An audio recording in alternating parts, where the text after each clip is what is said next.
नमस्कार, मैं Baljeet Dhaka friendly coaching से आप सभी का स्वागत करता हूं। और इस प्रेजेंटेशन में हम करने वाले हैं HCS 2020 की जो वैकेंसी है 145 पोस्ट 48 SDM है, जिसमें बहुत ही बड़ी अपॉर्चुनिटी आपके सामने, उसकी तैयारी आप कैसे कर सकते हैं और फ्रेंडली IAS आपकी कैसे मदद कर सकता है। इसके लिए हमने 9 जनवरी 2021 से एक नया बैच, ऑनलाइन बैच स्टार्ट किया है HCS 2020 की जो 145 पोस्ट है उसके लिए। पूरी जानकारी मैं दूंगा इस प्रेजेंटेशन में कि कौन किस तरह की पोस्ट हैं, ये कौन अप्लाई कर सकता है, एजुकेशन क्वालिफिकेशन क्या है, एज रिलेटेड क्वालिफिकेशन क्या है, कौन सी किताबें पढ़नी चाहिए, सिलेबस के बारे में, प्रीवियस के बारे में पूरी गाइडेंस आपको इस वीडियो के ज़रिए मिलेगी। तो इसलिए इस वीडियो को आप आखिर तक जरूर देखेंगे। जब आप इस वीडियो को आखिर तक देखेंगे तो इन सभी चीज़ों की आपको पूरी जानकारी हो जाएगी HCS 2020 से रिलेटेड। तो सबसे पहले देखते हैं कि आप देखिए,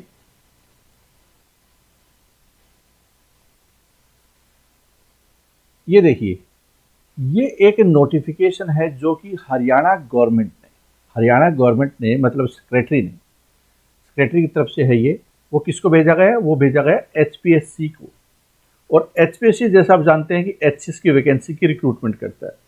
तो इन 45 वैकेंसी, जिसमें कि 48 वैकेंसी है वो SDM की है, 7 वैकेंसी है वो SDM की DSP की है। इस तरह से तहसीलदार, ETO वगैरह की अलग अलग वैकेंसी है। उन सभी के लिए HPSC को रिक्रूटमेंट करनी है। एग्ज़ाम कभी भी हो सकता है अगले 4-5 महीने में, और कभी भी ये नोटिफिकेशन HPSC की तरफ आ सकता है। लेकिन ये जो है वैकेंसी, वो किसने बता दी है? सरकार ने अपनी तरफ से घोषित कर दी है। ठीक है, तो अब आगे देख लेते हैं।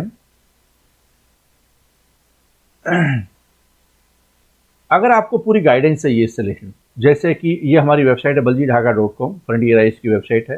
तो उसमें प्रीवियस ईयर पेपर है, GS पेपर, CSET से रिलेटेड, मेन से रिलेटेड, इसका पूरा सिलेबस, प्रीलिम से रिलेटेड, मेन से रिलेटेड सिलेबस, ऑप्शनल सब्जेक्ट से रिलेटेड सिलेबस, पिछले 1 साल का daily current affairs, fact wise question, topic wise question. ठीक है, इससे पूरी इंटरव्यू गाइडेंस से रिलेटेड बहुत सारे इसको यहाँ पे वीडियो मिलेंगे। एजुकेशन से रिलेटेड, रिजर्वेशन से रिलेटेड, ठीक है, अगर आप ये एक्स सर्विसमैन है उससे रिलेटेड पूरी जानकारी आपको यहाँ पे मिलेगी। इसके अलावा बहुत सारे वीडियो बनाए हुए हैं गाइडेंस से रिलेटेड, वो आप जरूर देख सकते हैं। जैसे एग्जाम्पल के तौर पे जनरल स्टडी है, प्रीलिम्स में क्या क्या आता है, हिस्ट्री से कितने क्वेश्चन, पॉलिटी से कितने क्वेश्चन, इकोनॉमिक्स से कितने क्वेश्चन, पूरा डिटेल में पिछले साल के क्वेश्चन का एनालिसिस किया गया है। इससे आपको एक आइडिया मिल जाता है। ऐसे CSET के जो क्वेश्चन पेपर है, ये काफ़ी स्टूडेंट के लिए काफ़ी इंपॉर्टेंट रोल अदा करता है, क्योंकि जिसका मैथ, रीजनिंग वीक है या इंग्लिश वीक है, उनके लिए कई बार क्वालिफाई करना भी थोड़ा मुश्किल हो सकता है। तो उनको ध्यान देने की आवश्यकता है इसके ऊपर। क्वालिफाइंग है कोई बहुत बड़ी चीज़ नहीं है कि आपको इसमें कट ऑफ वो मेरिट लाना है, लेकिन इसको नज़रअंदाज नहीं कर सकते। तो इस वीडियो में आपको बहुत सारी चीज़ें बताई गई होगी जो कि आपके लिए बहुत ज़्यादा फायदेमंद है। किताबों के बारे में अलग से जानकारी का एक अलग वीडियो बनाया हुआ है, सिलेबस का पूरा एनालिसिस है, मेंस GS पेपर है, हिंदी का पेपर है, इंग्लिश का पेपर है, प्लानिंग पूरी बताई गई है, आपको फैक्ट बताया गया, पब्लिक एडमिनिस्ट्रेशन है, UPSC के साथ क्या सिमिलरिटी है HCS की, वर्किंग जो पर्सन होते हैं उनके सामने क्या चैलेंज है, या हाउसवाइफ के सामने क्या चैलेंज है, वो कैसे तैयारी कर सकते हैं, ज्योग्राफी का गाइडेंस वीडियो है, CSET को कैसे पढ़ना चाहिए। इस तरह से बहुत सारे वीडियो बनाए हुए हैं। आप इस वेबसाइट पे जाकर जब इस पेज पे आप क्लिक करेंगे, यहाँ वाले पे, गाइडेंस वाले पे, तो आपको वो सारे वीडियो नजर आएंगे। आगे चलते हैं। जिन्होंने अभी तक तैयारी स्टार्ट नहीं की है, बहुत सारे ऐसे भी होंगे जिन्होंने UPSC की तैयारी कर रहे हैं, कोई SSC की तैयारी कर रहा है, कोई स्टेट PCS की तैयारी कर रहा है, एक एग्जाम मोड में। उन्होंने कहीं ना कुछ पढ़ा हुआ है, लेकिन कुछ ऐसे भी हैं जिन्होंने या तो वर्किंग है या हाउसवाइफ है या उन्होंने स्टार्ट नहीं किया। तो अगर आप इमीडिएटली स्टार्ट कर देते हैं, दूसरों से आप लीड ले सकते हैं जो बाद में स्टार्ट करेंगे, या हो सकता है ढंग से स्टार्ट भी ना करे कभी। अगर आप जल्दी स्टार्ट करते हैं, इसका सबसे बड़ा एडवांटेज आपको मिलने वाला है। क्या एडवांटेज हो सकता है? आप ज़्यादा कॉन्फिडेंट महसूस करेंगे, ज़्यादा बार आप रिवीजन कर सकते हैं, क्योंकि रिवीजन इस तरह के एग्जाम में काफ़ी ज़्यादा रोल अदा करता है। अगर आपने ज़्यादा रिवीजन करते हैं, याद रहने की संभावना ज़्यादा बढ़ जाती है। हिस्ट्री के फैक्ट याद करने पड़ते हैं, पॉलिटी के फैक्ट याद करने पड़ते हैं, इकोनॉमिक्स के आंकड़े याद करने पड़ते हैं, तो वो चीज़ें आपको ज़्यादा याद रह जाती है अगर आप रिवीजन करते हैं। तो बेटर ढंग से आप टाइम मैनेज कर सकते हैं उसको। सिलेबस का अगर आपका जल्दी हो जाता है तो रिवीजन बार बार कर सकते हैं, ज़्यादा प्रैक्टिस कर सकते हैं, क्योंकि देखो ये जो एग्ज़ाम होता है वो होता है एमसीक्यू बेस। एमसीक्यू जब अब आपको फुल नॉलेज है, कोई ज़रूरी नहीं एग्ज़ाम क्वालिफाई कर दे। कब होगा एग्ज़ाम? जब आप एमसीक्यू फॉर्मेट में रिजल्ट देंगे। एमसीक्यू में रिजल्ट देना, हो सकता है आपका एवरेज नॉलेज है तो भी बहुत अच्छा दे सकते हैं। इसलिए जितने ज़्यादा एमसीक्यू आप करेंगे, जितने ज़्यादा प्रैक्टिस करेंगे, वो आपको कहीं न कहीं बहुत मदद पहुंचाएगा। वनडे एग्जाम में ये बहुत बड़ी चीज़ हो जाती है कि एमसीक्यू प्रैक्टिस करें। एचएस का जो एग्ज़ाम है, अगर मैं उसकी बात करूं, हरियाणा सिविल सर्विसेज, एचएस क्या है? Haryana civil services. एचपीएससी से हरियाणा पब्लिक सर्विस कमीशन, जो कि एक कॉन्स्टिट्यूशनल बॉडी है, वो हरियाणा की इस एग्ज़ाम को कंडक्ट करती है। हरियाणा का सबसे बड़ा एग्ज़ाम है, जिसमें कि एसडीएम है, डीएसपी है, सीधा आप भर्ती हो सकते हैं। तो आप भले 20-21 साल उम्र, आपकी 22 साल उम्र है, फ्रेशर है आप, लेकिन आप पूरा आप लाल बत्ती गाड़ी वाले ऑफिसर बन सकते हैं। ईटीओ है, इसके अलावा तहसीलदार है, तहसीलदार आप सीधा बन सकते हैं। तहसीलदार से ऊपर होता है एसडीएम, वो आप सीधा बन सकते हैं।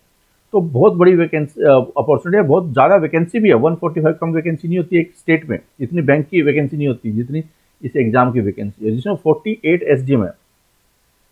इस एग्ज़ाम की तैयारी कौन कर सकता है? Who can prepare this exam? कौन कर सकता है इस एग्ज़ाम की तैयारी? कोई भी जो ग्रेजुएट है,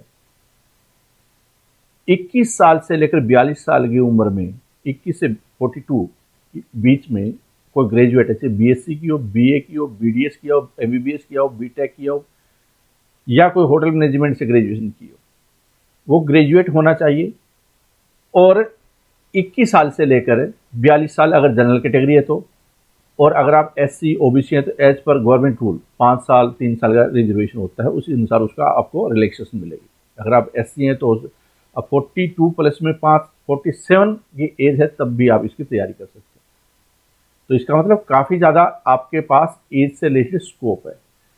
बहुत सारे ऐसे होते हैं जिन्होंने एसएससी की तैयारी की है, बैंक की तैयारी की है, सिलेक्शन नहीं हुआ, यूपीएससी की तैयारी, सिलेक्शन नहीं हुआ। ये एग्ज़ाम उन लोगों के लिए बड़ा ठीक बैठता है, क्योंकि इसमें एज इतना बड़ा इशू नहीं है। एजुकेशन क्या है, मैंने आपको बताई कि इसमें आपकी ग्रेजुएशन होनी चाहिए। 1/1/2021 को आपके पास आप पास होने चाहिए क्या? ग्रेजुएशन से, भले उसमें 80% हो या 40% हो, परसेंटेज नहीं, आपके पास में डिग्री होनी चाहिए। ऐसे ही एज है आपकी 1/1/2021 को आप 21 साल के हो जानी चाहिए। तो ये एक क्राइटेरिया आपके सामने है। नंबर ऑफ अटेम्प्ट कितने हैं? कितने भी आप बार ये इस एग्ज़ाम को दे सकते हैं। कोई ज़रूरी नहीं है ये एग्ज़ाम हर साल हो, लेकिन बहुत सारे स्टेट के एग्ज़ाम होते हैं, स्टेट पीसीएस के, वो अब हर साल होने स्टार्ट हो गए हैं। तो आने वाले टाइम में, अभी 2018 में ये एग्ज़ाम हुआ था पिछला, अब ये 2021 में एग्ज़ाम हो रहा है। हो सकता है 2022 में हो या 2023 में हो, लेकिन अभी आपको जो मौका मिला है इसका ज़रूर फ़ायदा उठाना चाहिए। जिनकी ग्रेजुएशन नहीं है वो थोड़ा वेट कर सकते हैं, लेकिन तैयारी, एग्ज़ाम देने का वेट कर सकते हैं, तैयारी का कोई वेट नहीं है। अभी से जब तैयारी करेंगे तो आपका मोटिवेशन भी बना रहेगा और आप फोकस भी कर पाएंगे, और आप जो यूपीएससी, आरएएस, यूपीपीसी जिस तरह के एग्ज़ाम, वो भी आप दे सकते हैं। ये एग्ज़ाम कब होता है, कहाँ पे होता है? मैंने बताया कि ये जो एग्ज़ाम है अभी 2021 में होना है। मई में हो सकता है, जून में हो सकता है, जुलाई में हो सकता है।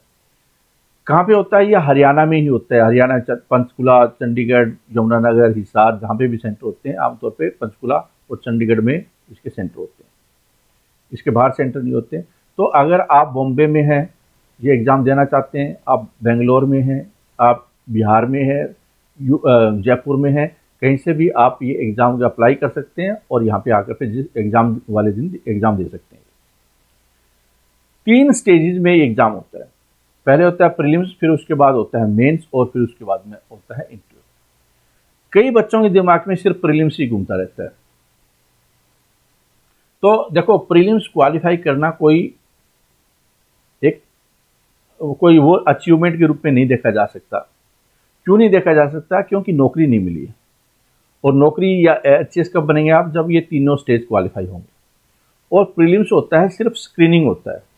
तो प्रीलिम्स या स्क्रीनिंग क्वालिफाई करना ये एक मैंडेटरी रिक्वायरमेंट है मेंस में तक पहुंचने के लिए, लेकिन इसको आप लाइटली नहीं ले सकते। प्रीलिम्स को भी, ये भी एक चैलेंजिंग होता है।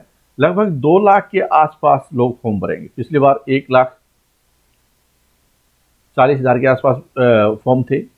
इस बार कम से कम 2 लाख के आसपास की उम्मीद है कि फॉर्म भरे जाएंगे, और जितनी वैकेंसी होती है उसका 15 गुना मेंस में आते हैं, जिनको मेंस लिखने का मौका मिलता है। तो इसका मतलब तो ये हुआ कि जो 2 लाख हैं उसमें से 10 या 20 हज़ार के आसपास ही बच्चे होते हैं, वो गंभीर होते हैं, सिंसियर होते हैं। बाकी बच्चे ज़्यादा सिंसियर होते नहीं है या कंपटीशन में नहीं होते। वो कभी हरियाणा पुलिस का एग्ज़ाम दे दिया, कभी वो पटवारी का दे दिया, ग्राम सचिव का दे दिया। ये वो वाली कैटेगरी होती है जो कि मेरिट पर्पज़ या मेंस, इंटरव्यू, प्रीलिम्स, इसका पूरा प्रोसेस है, उनको या पता नहीं होता या वो इतना सोचेंगे नहीं, क्योंकि उनको जॉब चाहिए, कोई भी छोटी जॉब चाहिए हो। लेकिन जो बच्चे यूपीएससी की तैयारी करते हैं वो रियल कॉम्पिटिटर है, या स्टेट सर्विसेज की तैयारी करते हैं, जिन्होंने यूपीएससी का दिया है, मेंस दिया है या इंटरव्यू दिया है, एचएस का मेंस दिया, इंटरव्यू दिया, आरएएस का मेंस दिया, इंटरव्यू दिया, नहीं हुआ किसी कारणवश फाइनल सिलेक्शन, वो एग्जाम में बैठेंगे, अच्छी तैयारी भी करके बैठेंगे। इसके अलावा फ्रेशर भी होंगे, जो टैलेंटेड होंगे वो भी बैठेंगे, तो वो रियल कॉम्पिटिटर है, जो कि एचएस या सिविल सर्विसेज जिनका ऑब्जेक्टिव होता है, न कि कोई दूसरा, कोई बैंक का एग्जाम दे रहा है, आईबीपीएस का दे रहा है, एसबीआई क्लर्क दे रहा है, और वो भी हो सकता है अप्लाई कर दे। वो एक्चुअल में कॉम्पिटिटर नहीं है। तो कॉम्पिटिटर कौन होगा, आपको ये पहचानना भी है, जिससे आपका जो लेवल है सोचने का उसी दिशा में बढ़े। ठीक है, मेंस का एग्जाम होता है, ये असल में असली एग्जाम तो यही होता है, यही मेरिट पर्पज के लिए काउंट होता है मेंस। और उसके बाद में इंटरव्यू का रोल ज़्यादा नहीं होता, 75 मार्क्स से होता है, और 38 से लेकर 53 के बीच में सबके लगे हैं। तो इसका मतलब यहाँ पे डिफरेंस क्रिएट ज़्यादा से ज़्यादा 2-4 नंबर का हो सकता है, फर्क नहीं है ज़्यादा यहाँ पे इंटरव्यू में। तो मेंस होता है वो 600 मार्क्स का होता है। ये एक आपके लिए सबसे बड़ा, मतलब मेंस ही मेन होने वाला है। आगे डिस्कस करेंगे कि इसमें क्या है। पहले हम देख लेते हैं जो प्रीलिम्स होगा उस पर आपको किन बातों पे फोकस करना है और क्या है प्रीलिम्स। प्रीलिम्स जो कि पहली स्टेज होती है, जिसको स्क्रीनिंग बोलते हैं, और इससे 15 गुना मेंस में जाते हैं, जितनी वैकेंसी होती है उसका। 2 पेपर होते हैं, एक जनरल स्टडी का पेपर होता है और एक सी सेट का पेपर होता है। पहले देख लेते हैं सी सेट का। ये सी सेट का पेपर है, पहले इसका मेरिट में काउंट होता था, मतलब कि प्रीलिम्स में इसका भी रोल काफ़ी ज़्यादा हो जाता था। क्यों? क्योंकि इसके नंबर इसके दोनों काउंट करके मेरिट वो बनती थी कट ऑफ। लेकिन अब ये क्वालिफाइंग हो गया। जब क्वालिफाइंग हो गए, सरकार ने बोल दिया है, कैबिनेट ने डिसीजन कर दिया है, और ये हमारी वेबसाइट पे कैबिनेट के डिसीजन का जो लिंक है वो आपको मिलेगा। नंबर ऑफ ऑप्शनल सब्जेक्ट 2 में से 1 करना, 6 सब्जेक्ट बढ़ाना, और इसका सी सेट का क्वालिफाइंग, इन सभी के ऑफिशियल लिंक आपको हमारी वेबसाइट पे मिलेंगे, वो आप देख सकते हैं। कईयों के बीच में कन्फ्यूजन होता है, क्योंकि कभी 2 सब्जेक्ट देख लेते हैं, कभी वो कुछ और देख लेते हैं अलग अलग वेबसाइट पे जाकर। तो यहाँ पे देखिए, ये इसमें 33% लेना, 100 में से 33 नंबर लेना, ये ज़रूरी है। बहुत सारे बच्चे ऐसे होते हैं जिनके 33 भी नहीं आते। यूपीएससी में देखते हैं हम लोग कि वहाँ पे भी क्वालिफाइंग है, एक बच्चा 200 में से 120 कर रहा है, 30 कर रहा है, जीएस में बहुत अच्छा स्कोर है, लेकिन वो सी सेट में फेल हो जाता है। कहीं ना कहीं उसकी प्लानिंग में या समझ में कहीं दिक्कत थी, वो पढ़ता गया, वो प्लानिंग मिस कर गया। तो बहुत ज़्यादा नॉलेज और अच्छा स्कोर करने के बावजूद वो फेल हो गया, क्योंकि प्लानिंग में फेल हुआ था वो। तो ऐसे ही आपको प्लानिंग में फेल नहीं होना है, इसको गंभीरता के साथ लेना है, इतनी गंभीरता के साथ लेना है कि कम से कम 40-50% इसके नंबर आ जाए। अब मेरिट में काउंट नहीं होगा, इसलिए 100 में से 100 नंबर लेना आपके लिए ज़रूरी नहीं है। Arithmetic, advance math, verbal reasoning, non verbal reasoning, comprehension, data interpretation और डिसीजन मेकिंग, ये इसका सिलेबस होता है। मोटे तौर पे अगर मैं बोलूँ तो मैथ, रीजनिंग और कॉम्प्रिहेंशन इसका सिलेबस होता है। और ये कोई ग्रेट इतना बड़ा सिलेबस नहीं है कि जो बच्चा कॉम्पिटिशन के एग्जाम की तैयारी कर रहा है कोई, वो इसको आराम से क्वालिफाई कर सकता है। लेकिन कई जो टच में नहीं है, वर्किंग है, टच में नहीं है, या कई सालों से किताब नहीं देखी है, उनके लिए थोड़ा सा क्या है कि आपको मेहनत करने की आवश्यकता है। जब एक बार कॉम्प्रिहेंशन वगैरह आप कर लेंगे तो कोई दिक्कत आएगी नहीं। इसमें प्रैक्टिस का ज़्यादा इसमें इंपॉर्टेंट रोल है। अब आ जाता है जनरल स्टडी का। देखो, जनरल स्टडी है, ये वाली जो चीज़ें होती है ना, 10वीं 12वीं तक की होती है। तो इतना भी मैथ सोचें कि आपको इकोनॉमिक्स भी MA लेवल की पढ़नी है या फिजिक्स भी ऐसा करना है, ऐसा कुछ भी नहीं है, नॉर्मल सी चीज़ें होती हैं। लेकिन क्योंकि सब्जेक्ट बहुत है, हिस्ट्री है, ज्योग्राफी है, पॉलिटी है, economics, physics, chemistry, biology, national international event, art, culture, heritage, environment, miscellaneous GK, current affairs, Haryana GK, ये जब चीज़ें काफ़ी होने की वजह से इसका दायरा बहुत बड़ा होता है, जनरल स्टडी होती है, उसकी कोई लिमिट नहीं होती। किसी भी चीज़ से, महाभारत से भी क्वेश्चन पूछे जा सकते हैं, जैसे केबीसी में पूछे जाते हैं, तो उस तरह की दायरा भी जा सकता है। तो इसकी कोई लिमिट नहीं है, लेकिन ये अगर आप चीज़ कर लेते हैं तो कम से कम आपके पास जो स्टडी का दायरा होगा जिसमें कि आपको जाना है, वो आपका पूरा कवर हो जाता है। कॉमन मिस्टेक बाय स्टूडेंट, ये देखिए आप क्या है, स्टूडेंट कौन कौन सी मिस्टेक कर लेते हैं कॉमन, और उनसे इस तरह की मिस्टेक से आपको बचना है। कौन कौन सी कॉमन मिस्टेक है? एक तो क्या है कि वो सीसेट को अंडरस्टैंड नहीं करते और उसकी गंभीरता को नहीं समझते, जिसकी वजह से क्वालिफाई नहीं कर पाते, और बहुत अच्छा स्कोर करने के बावजूद जीएस में वो मेंस में नहीं जा पाएंगे। क्यों? क्योंकि उसमें फेल ही हो गए। तो फेल नहीं होना है, भले ही आपका स्कोर कम आ जाए, ये इसमें ध्यान रखना है। दूसरी बात कि कई स्टूडेंट है वो तैयारी नहीं करते, स्टार्ट ही नहीं करते। आप में से जो इस वीडियो को देख रहे हैं उन्होंने हो सकता है स्टार्ट ही नहीं किया हो। जब स्टार्ट ही नहीं हुआ है तो सिलेक्शन के ख्वाब देखने का कोई मतलब नहीं है। इसलिए देर आए दुरुस्त आए, अभी इमीडिएटली आज ही आप डिसीजन लीजिए कि मैं इस एग्जाम की तैयारी करने वाला हूं या करने वाली हूं, और स्टार्ट कीजिए। जब आप हर रोज श्रद्धा के अनुसार, कोई 8, किसी के पास टाइम है 8 घंटे, किसी के पास 10 घंटे का टाइम वर्किंग है, तो हो सकता है 4-5 घंटे का टाइम हो, प्लानिंग के अनुसार आप अब इस चीज़ को तैयार करना स्टार्ट कर दीजिए। कुछ बच्चे क्या करते हैं, आसान आसान चीज़ों पे फोकस करते हैं, या वो हरियाणा जीके के प्रति बहुत ज़्यादा सेंसिटिव होते हैं, उसके ऊपर ही फोकस कर देते हैं। उनको लगता है हरियाणा का एग्जाम, चीज़ का एग्जाम है, हरियाणा जीके बहुत आती होगी। जो ये हरियाणा जीके है ना, उसका रोल इतना ज़्यादा नहीं जितना कोर सब्जेक्ट का है। और कोर क्या थे, ये देखिए यहाँ पे, history, geography, polity, economics, physics, chemistry, biology, national international event, art, culture, environment, miscellaneous GK, मतलब जिसको स्टैटिक जीके बोलते हैं, ये वाली चीज़ें इनका बहुत ज़्यादा रोल है। तो आप इन पे फोकस करने की आवश्यकता है, क्योंकि यही आपको वेटेज दिलाएंगे, बढ़त दिलाएंगे, और मेंस में यही पहुंचाएंगे, और मेंस में भी यही होती है। ये जो वाली चीज़ होती है, 8-10 क्वेश्चन आते हैं और प्रीलिम्स में आते हैं, मेंस में नहीं आते, तो प्रीलिम्स में ये वाली जो चीज़ें 7-8 तो कोई भी कर देगा। तो आपको 1-2 नंबर की बहुत ज़्यादा बढ़त लेने की बजाय इस पे आप कोर सब्जेक्ट पे करेंगे तो आपका सिलेक्शन बढ़ जाएगा, सिलेक्शन की संभावना बढ़ जाएगी। पहली बात तो क्या है कि आपको ये देखना भी है कि रियल कॉम्पिटिटर मेरे है कौन। क्या आपका वो कॉम्पिटिटर है जो हरियाणा पुलिस की तैयारी कर रहा है, या पटवारी की तैयारी कर रहा है, या ग्राम सचिव की तैयारी कर रहा है, या वो कॉम्पिटिटर है जो यूपीएससी का मेंस दिया हुआ है, इंटरव्यू दिया हुआ है, यूपीएससी की तैयारी कर रहा है, एचसीएस का इंटरव्यू दिया था पिछली बार, मेंस दिया था, आरएस का दिया था, वो वाला कॉम्पिटिटर है।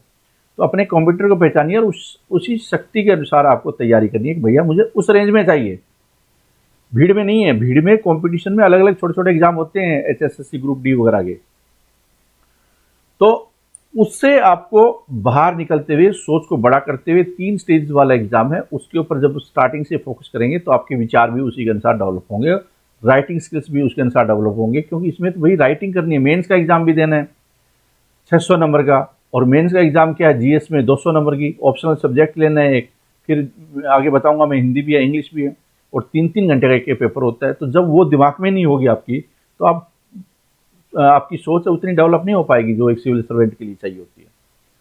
नोट डूइंग राइटिंग प्रैक्टिस, जो लिखना बहुत ज़्यादा जरूरी होता है। कई बच्चे क्या होते हैं, कई एस्पिरेंट ऐसे भी होंगे जिन्होंने कि मान लो 35 साल की उम्र है, इस एग्जाम को अप्लाई करेगा, तो ये काफ़ी ज़्यादा होते हैं। जो एचएस में एवरेज एज होती है वो 32-33 साल के आसपास हो जाती है। तो इसका मतलब क्या है कि कुछ 38 साल के भी होंगे, कुछ हो सकता है 27-28 के भी हो सकता है कुछ 21-22 के भी हो।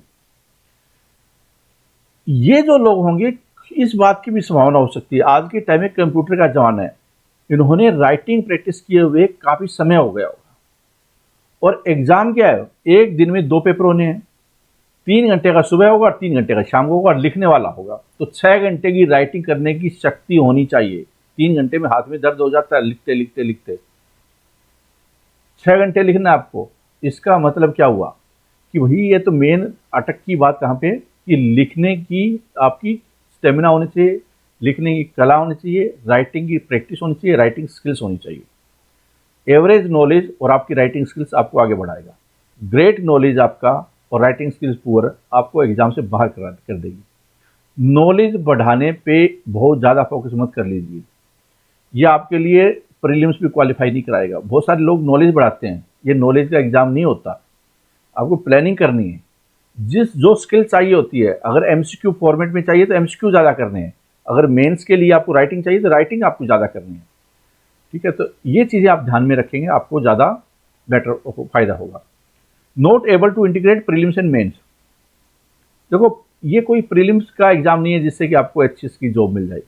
इसमें मेंस भी होता है, इंटरव्यू भी होता है, तो आपके दिमाग में तीनों चीज़ें साथ साथ घूमनी चाहिए, जिससे कि जब भी आप प्रीलिम्स की कोई चीज़ें पढ़ें तो आप मेंस का पर्सपेक्टिव भी उसके अंदर ढूंढ पाएं।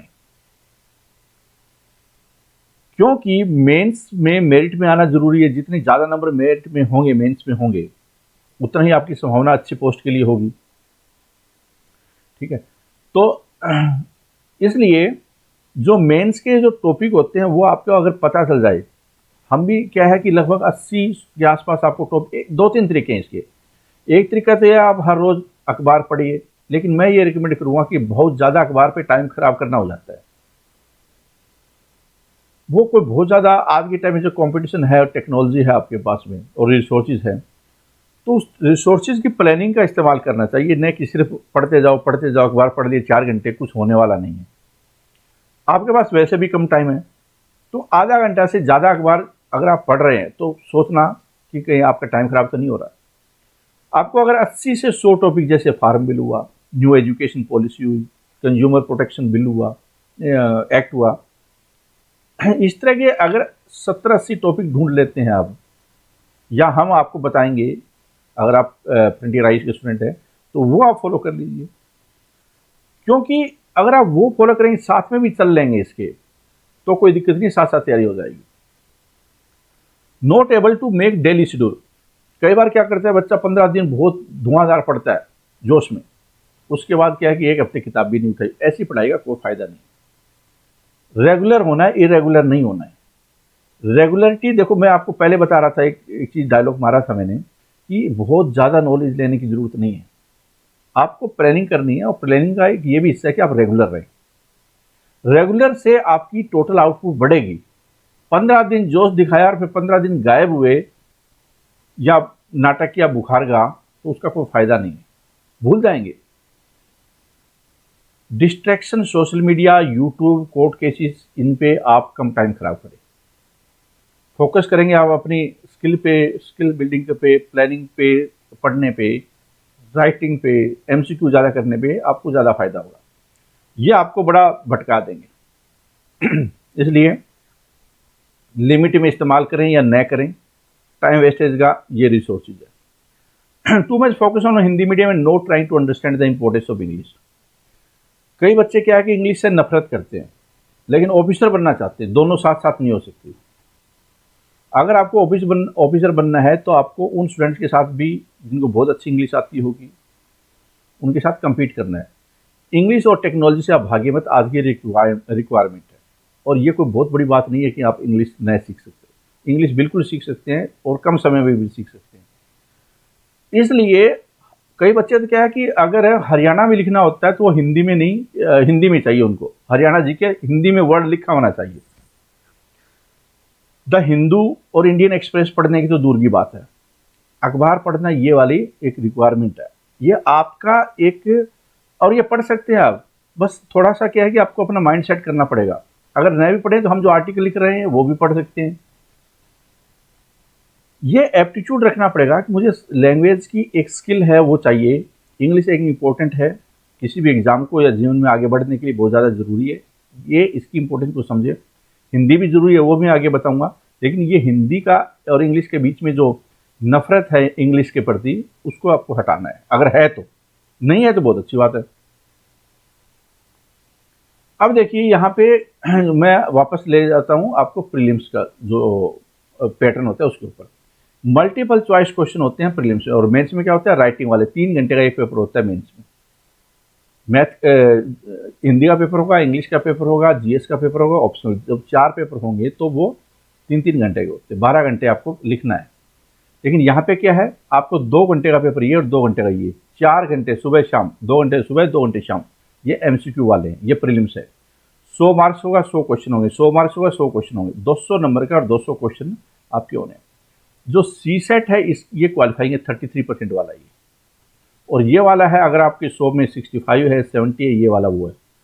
यही आपको बताएगा कि आप मेंस में जाएंगे या नहीं जाएंगे।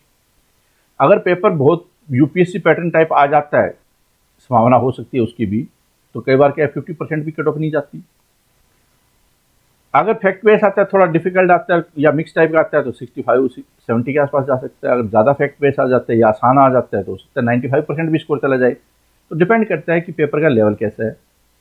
आपका तैयारी आपका काम होने से तैयारी करना 65 to 70% की रेंज रखी तैयारी करते टाइम।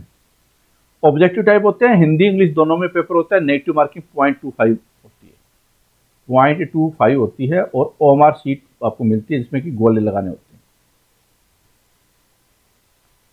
अब देखिए इसमें मेंस के बारे में चलते हैं। प्रीलिम्स का हमने देख लिया कि 2 पेपर जीएस और सीसेट, जीएस का सिलेबस देख लिया हमने और सीसेट का देख लिया। मेंस के ऊपर आ जाते हैं। मेंस है वो हिंदी का। ये कौन से वाली हिंदी है? ये 10वीं तक जो आपने पढ़ी है, संज्ञा, सर्वनाम, क्रिया, विशेषण, कारक, प्रत्यय, मुहावरे, लोकोक्तियाँ, पत्र लेखन, गद्यांश, पद्यांश, हिंदी ट्रांसलेशन, ऐसे राइटिंग, इस तरह की चीज़ें आपने देखी है। वो हिंदी और इस तरह के इंग्लिश, ठीक है। तो ये वाला आप ये मेरिट में काउंट होता है, मुश्किल नहीं है। लेकिन कई बार क्या होता है कि कई बच्चे हिंदी को या तो टेकन फॉर ग्रांटेड ले लेते हैं कि हिंदी तो आती है, ऐसा नहीं होता। या कई बच्चे इंग्लिश मीडियम के होते हैं, वो हिंदी वो उनको थोड़ा अपनी शान के खिलाफ समझना स्टार्ट कर देते हैं। जब इस एग्जाम की रिक्वायरमेंट है कि आपको हिंदी में 100 में से मेरिट में काउंट करने के लिए अच्छा स्कोर करना है, तो भैया इसी के अनुसार सोचना आपको। यूपीएससी में ये क्वालिफाइंग होते हैं, यहाँ पे आपके नंबर काउंट होते हैं, मेरिट के लिए नंबर काउंट होते हैं, यूपीएससी में नहीं होते, इस बात का ध्यान रखें। तो ये दोनों पेपर बहुत ज़्यादा इंपॉर्टेंट हो जाते हैं। अगर आप 80+ स्कोर कर लेते हैं तो सोचिए कि आप बहुत अच्छी लीड ले सकते हैं। जनरल स्टडी है वो 200 नंबर की, पहले 100 का होता था ये, और ये 150 के 2 पेपर होते थे। अब क्या है, इसको 200 नंबर का कर दिया, इसको 100 की बजाय 200 कर दिया, तो जनरल स्टडीज की वेटेज है काफ़ी ज़्यादा है। जो जनरल स्टडी में अच्छा होगा हिंदी इंग्लिश में अच्छा कर सकता है। क्यों? क्योंकि 30 नंबर का इसमें ऐसे आएगा, 30 नंबर का इसमें ऐसे आएगा। तो देखो 60 नंबर तो यहीं, अगर ऐसे अच्छा करेगा, जीएस अच्छा करेगा, ऐसे में वो अच्छा लिख सकता है अगर राइटिंग स्किल अच्छी है तो इस तरह से आप इसमें एडवांटेज ले सकते हैं, ठीक है। तो ये जो 100 नंबर का पेपर है ये मेंस का होता है, ये मेंस का होगा। मैंने एक वीडियो बनाया था, बहुत इंपॉर्टेंट और इंटरेस्टिंग सा वीडियो है। इसमें मैंने कंपैरिजन किया था कि मेंस में जिन बच्चों का स्कोर आया है और इंटरव्यू में जिन बच्चों का स्कोर आया है, जो पिछली बार सबका जितने भी सिलेक्ट हुए हैं फाइनल, उन सब के इंटरव्यू में कितने कितने नंबर थे और उन सब के मेंस में कितने नंबर थे। ये वीडियो मेरा बनाया हुआ आप यूट्यूब पे देखिए, बहुत इंटरेस्टिंग सी जानकारी मिलेगी। आपको आइडिया हो जाएगा कि मेंस में कितना स्कोर करने से मेरा काम हो सकता है या कितना नहीं करने से हो सकता है। बहुत ही डिटेल में और एनालिटिकल वीडियो, मतलब रिसर्च करके बनाया हुआ है। और उसमें आपको ये भी पता चलेगा कि जो इंटरव्यू का रोल होता है ना, वो 38 से लेकर 53 के बीच में सबके दिए हुए हैं। तो इसका मतलब तो ये हुआ कि अगर ज़्यादातर क्या है 45 की रेंज में ही है, 45 रेंज में, इसमें फ़र्क ज़्यादा नहीं कर सकते इंटरव्यू में, तो मेंस में तो आपको करना पड़ेगा फ़र्क। ये वाली चीज़ मैंने इस वीडियो के माध्यम से पूरा डाटा का एनालिसिस करते हुए, एक एक डाटा का जो ऑफिशियल डाटा है उसको मैंने एनालिसिस करके बताया है। तो वो वीडियो आप देख सकते हैं अगर आपको समझना है, वरना आप पहले तो तैयारी कीजिए, इंटरव्यू की तो बाद की बात है।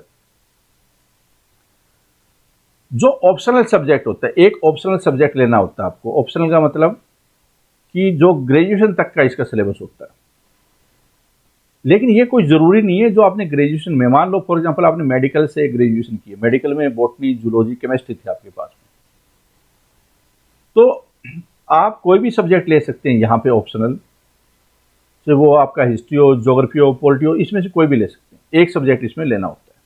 6 इसके अलावा भी ऐड कर दिए गए हैं, जैसे एंथ्रोपोलॉजी वगैरह, वो हमारी वेबसाइट पर हमने लिख रखा है और ऑफिशियल लिंक भी है जिससे आप देख सकते हैं। ये ऑफिशियल लिंक है, यहाँ से इन्फॉर्मेशन आई है। अब आ जाता है कि अगर खुद पढ़ाई करनी पड़े तो कौन सी किताबें पढ़नी चाहिए। ये स्टैंडर्ड बुक है जो मैं आपको रेफरेंस बता रहा हूँ। मतलब कि जो सिविल सर्विसेज की तैयारी करेगा, यूपीएससी की तैयारी करेगा, स्टेट पीसीएस की तैयारी करेगा, अच्छे लेवल की तैयारी करेगा, वो ये वाली किताबें पढ़ेगा। या क्या है कि कोचिंग सेंटर में ये वाले जो कंटेंट है उसको पढ़ाए जाएंगे। 2 बातें, तो अगर खुद तैयारी कर रहे हैं, कोचिंग सेंटर का इस्तेमाल कर रहे हैं कंटेंट का, तो वो भी इसके ही इर्द गिर्द घूमे, क्योंकि ये सिलेबस के इर्द गिर्द घूम रही है। क्या है, चौथी क्लास से लेकर 12वीं, अगर चौथी से आप, चौथी में वैसे तो काफ़ी चीज़ें होती है आजकल, चौथी 5वीं में भी, लेकिन छठी से 12वीं आप मान सकते हैं इसको। Geography of India by Majid Hussain, world geography by Majid Hussain, certificate physical and human geography, J C. Leong, G C Leong, Oxford school atlas, ये किताब शायद 7वीं क्लास में होती है, जो दूसरे बोर्ड होते हैं उनमें, सीबीएसई में शायद नहीं होती, कि वो आप देख लीजिए। लेकिन ये बेसिक आपको चीज़ें पढ़नी है, बेसिक ही है, कोई ज़्यादा बहुत हाई फाई नहीं है, लेकिन बेसिक में भी काफ़ी डिटेल में है। हिस्ट्री है RS. Sharma, medal of India Satish Chandra, modern history Bipin Chandra, spectrum, ये बहुत इंपॉर्टेंट सी किताब है, फैक्ट बेस है। Art and culture Nitin Singhania, NIUS government website ccrt.india.gov.in, ये आप पढ़ सकते हैं आर्ट एंड कल्चर के लिए, और ये हिस्ट्री के लिए आपको बुक रिकमेंड की जाती है। इकोनॉमिक्स या 9वीं 10वीं में ज़्यादा होती नहीं, 11वीं 12वीं की NCERT, रमेश सिंह या Sanjeev Verma, economic survey budget, Haryana का इकोनॉमिक सर्वे भी आएगा, इंडिया का भी इकोनॉमिक सर्वे आएगा, हरियाणा का बजट भी होगा, इंडिया का बजट भी होगा, वो भी आप जरूर देख सकते हैं। इंडियन पॉलिटी है 6ठी से लेकर 12वीं तक, या M Laxmikanth, Indian DD Basu और PRS आप जरूर पढ़ सकते हैं। तो ये वाला जो कंटेंट है, इसके अलावा जनरल साइंस है, जो भी बच्चा सिविल सर्विसेज की तैयारी करता है, कि वो UPSC की तैयारी करे, RS की, HS की, किसी भी एग्जाम की तैयारी करे, उसको 10वीं तक की NCERT है वो आनी चाहिए, जनरल साइंस आनी चाहिए। कई बच्चों का बैकग्राउंड नहीं होता साइंस, लेकिन उनको साइंस का रोल बहुत ज़्यादा होता है कॉम्पिटिशन एग्जाम क्वालिफाई करने में, और ये कोई मुश्किल चीज़ नहीं है, आसान चीज़ है, आप दोबारा पढ़ेंगे आपको बड़ा इंटरेस्ट भी आएगा। इसके अलावा कुछ सिलेक्टिव और एप्लीकेशन बेस्ड टॉपिक +2 तक देख सकते हैं आप। रेलवे और SSC के MCQ HS जैसे एग्जाम में बहुत ज़्यादा महत्वपूर्ण है। क्यों? क्योंकि ये फैक्ट बेस्ड होते हैं, रेलवे में अच्छे लेवल के क्वेश्चन आते हैं, HS से थोड़ा हाई लेवल होता है रेलवे का। SSC है उसमें नॉर्मल टाइप के आते हैं, फैक्ट बेस्ड होते हैं, लेकिन ये वाली चीज़ें काफ़ी ज़्यादा रोल अदा करेगी। जैसे UPSC में क्या होता है कि साइंस टैग का और करंट बेस्ड टाइप का ज़्यादा पोर्शन पूछा जाता है, इसमें प्रीलिम्स में और मेंस में भी। लेकिन जो स्टेट PCS के एग्जाम होते हैं, वहाँ पे आपको फैक्ट बेस्ड, जैसे जो बायोलॉजी टिपिकल है, सेल बायोलॉजी है, animal kingdom, plant kingdom, genetics, blood, ये जो चीज़ें होती है, डाइजेस्टिव सिस्टम, ये वाली चीज़ें हैं, ये फैक्ट क्रिएट करती है और ये वाली चीज़ें पूछी जाती है। ऐसे ही फिजिक्स है, केमिस्ट्री है। तो आपको थोड़ा बैलेंस करना है कि फैक्ट बेस्ड भी चीज़ें हो, स्टेटमेंट वाली भी चीज़ें हो, थोड़ी डीप में भी हो, क्योंकि जैसे 2011 में इंथाल्पी, इंट्रोपी जैसे इस तरह की चीज़ें पूछ ली गई थी, जो कि आमतौर पे ग्रेजुएशन में पढ़ाई जाती है केमिस्ट्री में, फिजिकल केमिस्ट्री में।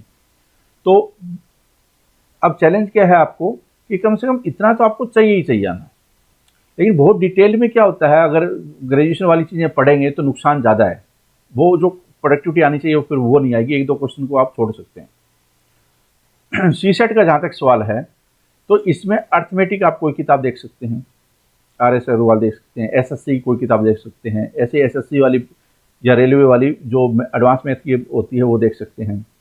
रीजनिंग कोई किताब देख सकते हैं, RS अग्रवाल हो, या कॉम्प्रिहेंशन कोई किताब, या मैं ये रिकमेंड करूँगा कि जो प्रीवियस ईयर, ये सारे एप्लीकेबल इनमें भी है। इसमें अगर आप प्रीवियस ईयर के कर लेते हैं UPSC के 2011 से और आज तक, हमने अपने कोर्स में करवा रखा है, ये सारे एक एक क्वेश्चन करवा रखा है। आप चाहें तो वो कोर्स ज्वाइन भी कर सकते हैं, आगे मैं बताऊंगा, लेकिन अगर आप अपने लेवल पे करना चाहते हैं तो ये किताबें खरीद सकते हैं। अगर वो कोर्स करते हैं तो आपको फिर ये किताबें खरीदने की आवश्यकता नहीं है। एक एक क्वेश्चन हमने करवा दिया, किस तरह क्वेश्चन पूछे गए हैं। इसके अलावा SSC रेलवे में वो जो चीज़ें पढ़ाई जाती है वो भी इसमें कवर करा रखे हैं, तो वो भी देख सकते हैं, सारे कॉम्प्रीहेंशन कवर है। तो ये आपके लिए बहुत सूटेबल कंटेंट होगा। प्रैक्टिस सेट्स और टेस्ट सीरीज, ये आपको पढ़नी है। ये क्या है, देखो ये जो CSET है वो एक प्रैक्टिस बेस्ड ज़्यादा होता है। मान लो मैथ बहुत ज़्यादा आप नया भी कर पाते हैं, चलेगा, क्योंकि क्वालिफाइंग तो है। रीजनिंग बहुत नया कर पाते हैं, थ्योरेटिकली चलेगा। प्रैक्टिस आप ज़्यादा से ज़्यादा करके, जब आप ज़्यादा मॉक टेस्ट करते हैं, 15-20 मॉक टेस्ट आपको कर लेने चाहिए, उससे आपको एक आइडिया हो जाएगा कि मैं कहाँ से स्टैंड करता हूँ, कि ज़्यादा दिक्कत तो नहीं है। कॉम्प्रीहेंशन अगर आपकी ठीक है तो मुझे लगता है फिर आपको कोई दिक्कत नहीं, अगर भले ही आप मैथ में कमजोर हो तो कॉम्प्रीहेंशन पे आप जरूर ध्यान दीजिए। अब है कि या तो जो कंटेंट बताया गया, किताबें बताई गई है, वो आप खरीद सकते हैं और अपने लेवल पे आप पढ़ाई कर सकते हैं। दूसरी तरीका ये है कि आप कंटेंट को इकट्ठा करने में, फिर उसकी प्लानिंग बनाने में टाइम खराब न करें। हम आपको सिस्टमेटिक ढंग से अरेंज वे में डे वाइज शेड्यूल के मुताबिक वीडियो, PDF और यूनिट टेस्ट और फुल लेंथ टेस्ट और प्रीलिम्स और मेंस और ऑप्शनल सब्जेक्ट, सारा कंटेंट इंक्लूडिंग इंटरव्यू वगैरह सारी तैयारी करवाते हैं, और बहुत ही सस्ते में। तो वो आप ज्वाइन कर सकते हैं। इससे एडवांटेज क्या होगा, आपका टाइम है वो फालतू की चीज़ों में नहीं घूमेगा, क्योंकि फिर भी आपको टेस्ट सीरीज तो ज्वाइन करनी है। अगर फिर भी आप किताबें पढ़ते हैं तो। लेकिन दिक्कत क्या आती है कि आप पहले हिस्ट्री पढ़ेंगे, फिर आपके दिमाग में आएगा कि चलो मैं ज्योग्राफी पढ़ लेता हूँ, मतलब बहुत ज़्यादा होने की वजह से कन्फ्यूजन में आ जाएंगे। यहाँ पे क्या है कि आपको सिस्टमेटिक ढंग से मिल रही है चीज़ें, हर चीज़ का वीडियो है और हर चीज़ का फिर आपको चैप्टर वाइज टेस्ट है। वास्ट सिलेबस को कम टाइम में आप कवर कर सकते हैं और बहुत ही नॉमिनल प्राइस में। इससे ज़्यादा तो किताबों का प्राइस हो जाएगा। उसके बावजूद भी फिर मेंस रह जाएगा, आपको ऑप्शनल रह जाएगा, टेस्ट सीरीज रह जाएगी, राइटिंग प्रैक्टिस रह जाएगी, गाइडेंस रह जाएगी, लेकिन ये सारी चीज़ें प्रोवाइड कर रहे हैं। तो 12,500 फीस या 25,000 फीस अगर आप टाइमली ज्वाइन कर लेते हैं तो 9 तारीख से बैच स्टार्ट हो रहा है, आप ये ज्वाइन कर सकते हैं। कंटेंट किस रूप में मिलेंगे, जैसे ये वाले, ये सिंबॉलिक है, जैसे कि मान लो 9 तारीख है, फिर 10 जनवरी है, फिर 11 जनवरी है, फिर 12 जनवरी है, आपको ऐसे कंटेंट मिलेगा इस फॉर्मेट में। हर 3-4 टॉपिक होंगे, मान लो जैसे कि 3-4 सब्जेक्ट चलेंगे, सॉरी 3-4 सब्जेक्ट, जैसे मान लो इंडियन पॉलिटी में ये चीज़ करवा दी गई कि सेंट्रल एडमिनिस्ट्रेशन क्या है, या सेंट्रल गवर्नमेंट, स्टेट गवर्नमेंट और लोकल गवर्नमेंट, तीनों का डिफरेंस बता दिया स्टार्टिंग में, जिससे आपके दिमाग में पिक्चर क्रिएट हो जाए कि भाई ये जब ये राज्यसभा की बात हो रही है तो ये हो रही है, विधानसभा की बात हो रही है तो ये हो रही है।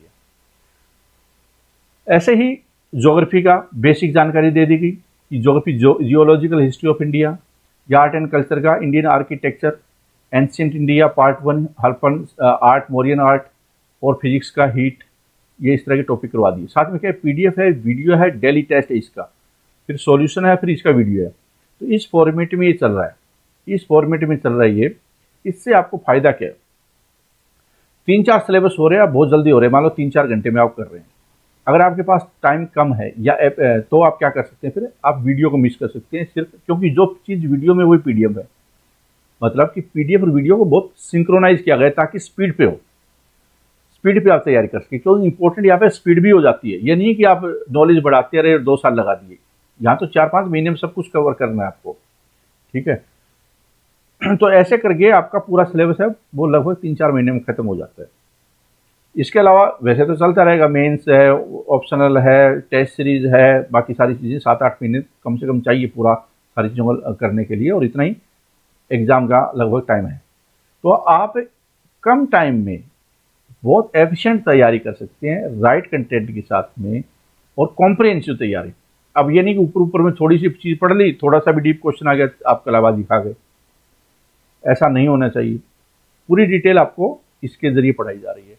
जो चीज़ आपको छोड़नी है वो कैसे पता चलेगा, जब आप क्वेश्चन करेंगे एमसीक्यू, आपको पता चल जाएगा। एमसीक्यू 20,000 एमसीक्यू भी दिए जा रहे हैं इस कंटेंट में, आपको ये सारी चीज़ें तो दी जा रही है प्रीलिम्स, मेंस और ऑप्शनल के साथ में। 20,000 एमसीक्यू बहुत ज़्यादा ज़रूरी है, जीएस के एमसीक्यू। इसके साथ में 71 टेस्ट भी इंक्लूडेड है इसमें, जिसमें 50 प्रीलिम्स से रिलेटेड है और 21 है मेंस का, हिंदी, इंग्लिश और जीएस, और ऑप्शनल का अलग है। तो जब 21 टेस्ट और 50 करेंगे तो इसका मतलब क्या है कि प्रीलिम्स और मेंस का हिंदी, इंग्लिश और जीएस, इसके अलावा ऑप्शनल के अलग टेस्ट होंगे वो, ठीक है इसमें इंक्लूड है, लेकिन ये 71 में वो नहीं है। तो ये जो सारी चीज़ें करेंगे, टेस्ट करने से आपको पता चलेगा आपकी कितना लेवल है। 20,000 करने से क्या है कि आपका ये नॉलेज है, इसका टेस्ट हो रहा है, और आप वापस जा सकते हैं, क्वेश्चन देखा ये नहीं आ रहा, फिर वापस गए कि दिक्कत क्या थी, गूगल में रिसर्च किया, विकीपीडिया में देखा, तो काफ़ी ज़्यादा आप इंपॉर्टेंट स्टेप उठा सकते हैं समय रहते हुए, ठीक है। अब है कि आपको ज्वाइन कैसे करना है। अगर हम इतने फीचर दे रहे हैं और इतने कम पैसे में ज्वाइन कैसे करना है, baljeetdhaka.com इस साइट पे जाना है। बलजीत ढाका फ्रंटियर आइज की ये वेबसाइट होगी, और ये जब वेबसाइट होगी, ये आपको इस पर क्लिक करेंगे, हम ये पेमेंट गेटवे पे ले जाएगा आपको। इस तरह से आपको इस पर क्लिक करेंगे तो ऐसा नजर आएगा। यहाँ पे आपको क्लिक करना है बाय नाउ का। बाय नाउ पे क्लिक करेंगे तो net banking, credit card, debit card है, उससे आप पेमेंट कर सकते हैं। जैसे अमेजन में करते हैं उसी तरह से पेमेंट कर सकते हैं। इस तरह से आप इस कोर्स को ज्वाइन कर सकते हैं, फ़ायदा उठा सकते हैं।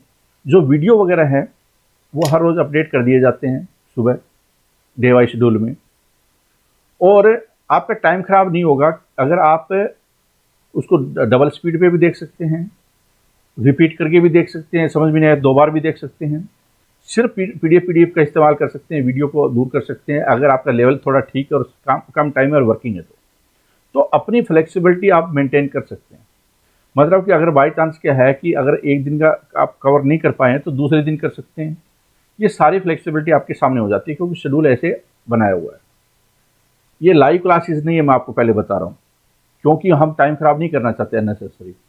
लाइव क्लासेस तो हम लोग कई बार यूट्यूब पे लेते हैं, वो कुछ चीज़ों के होते हैं, जैसे करंट अफेयर्स हो गया, हरियाणा जीके टाइप का हो गया, जहाँ पे कि क्या है कि कुछ चीज़ें बहुत ज़्यादा इंपॉर्टेंट नहीं होती, उनकी लाइव क्लास हो सकती है। यहाँ पे आपको स्पीड चाहिए, तैयारी स्पीड पे चाहिए, और फ्लेक्सिबिलिटी चाहिए कि आप रात को पढ़ना चाहते हैं, दिन में पढ़ना चाहते हैं, संडे को पढ़ना चाहते हैं। बहुत सारे वर्किंग है, वो क्या करते हैं कि उनको 2 बजे पढ़ने की आदत है, तो ये वीडियो कभी भी देख सकते हैं 24/7 आवर्स। इस रूप में आप इस वीडियो को देख सकते हैं। मैं रिकमेंड करूंगा, अगर आपका थोड़ा लेवल ठीक है, आपको कवर ज़्यादा फास्ट करना चाहिए, रिवीजन कर लेना चाहिए। इसके लिए जो वीडियो या तो डबल स्पीड पे देखिए, या फिर उसको स्किप करके पीडीएफ पे आ सकते हैं, क्योंकि वही कंटेंट पीडीएफ में भी आपको नजर आएगा। ठीक है, इस तरह से आपका काम है वो फास्ट सिलेबस कवर करना, उसके बाद में 20,000 एमसीक्यू करना। ये इंपॉर्टेंट है, जीएस के 20,000 एमसीक्यू आपके लिए काफ़ी ज़्यादा होंगे। फिर करंट अफेयर्स भी आपको करना है, और हरियाणा जीके का जो करंट होगा वो भी करना है, या बजट वगैरह जो भी आएगा वो भी करना है। मतलब कम टाइम में 4-5 महीने में ये फास्ट करना है आपको। इस चीज़ का जरूर ध्यान रखें। इसलिए प्लानिंग बहुत शार्प होनी चाहिए। ये नहीं कि यूट्यूब पे टाइम खराब करते रहे और आपको मज़ा आ रहा है, बस नॉलेज बढ़ रहा है, कुछ नहीं होने वाला उससे। साथ में राइटिंग की प्रैक्टिस भी करनी है, मेंस भी आपको इंटीग्रेट करना है, वो भी एक आपको ध्यान में रखना है। तो ये चीज़ें इस तरह से आप बेटर ढंग से मैनेज कर सकते हैं। अगर आपको कोई क्वेश्चन है तो यहाँ इस पर पूछ सकते हैं। ये व्हाट्सअप है, और ये ईमेल आईडी है, और ये हमारी वेबसाइट है। उम्मीद करता हूँ कि ये कोर्स और ये बैच और ये जो गाइडेंस है आपको काफ़ी ज़्यादा मदद पहुँचाएगी। Thank you very much.